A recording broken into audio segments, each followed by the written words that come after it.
Hey everyone, in this video I'm going to show you how to enable and fix Steam Gyro controls using the easy method. This is a great way to repair your broken tilt settings on your current setup session, so your hand movements translate perfectly right onto your game screen. Step 1. Open your Master Settings panel from the top menu bar.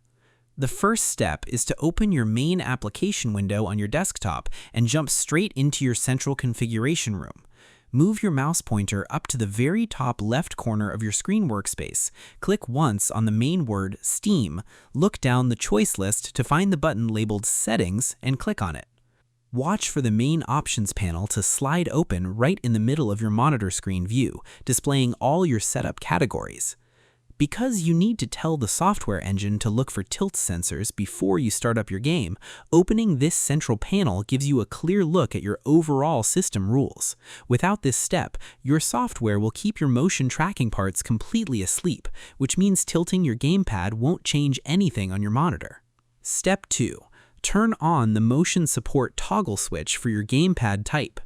Next, you need to slide down to your gamepad management board and flip the main switch that tells the system to read the extra movement chips inside your specific device. Click on the category labeled Controller on the left side menu. Look at the middle area of your screen canvas rows, locate the toggle row that matches your device type like PlayStation or Switch controller support, and click it once. Verify that the option switch lights up with a bright color, confirming that your advanced device visibility rules are now active inside the computer memory card.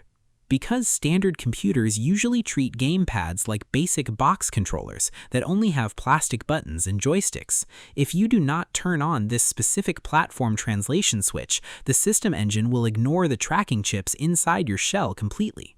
Activating this option opens up a clean data path across your drawing map, so your tilt movements can slide through to the game. Now you need to enter your specific game layout configuration dashboard so you can assign your hand movements to act as your main mouse cursor or aiming stick. Select your game inside your software library list. Click the small gear icon on the far right side of the play row to enter properties. Click the option on the left called Controller and select Controller Configurator link at the top. If your device supported and compatible, you get to click the box labeled Gyro Behavior and set the behavior layout to act as a mouse to link your hand tilt to your crosshairs. And that's it. To enable and fix Steam Gyro controls, you must first click Steam at the top left and open your settings panel on your screen. Then you move your mouse to the controller row and turn on the specific device support switch on your screen canvas rows. Next, you open your game's layout board and change your gyro behavior setting from None to Act as Mouse to link your hand tilt to your crosshairs. I hope this helped you out, and I see you in the next one.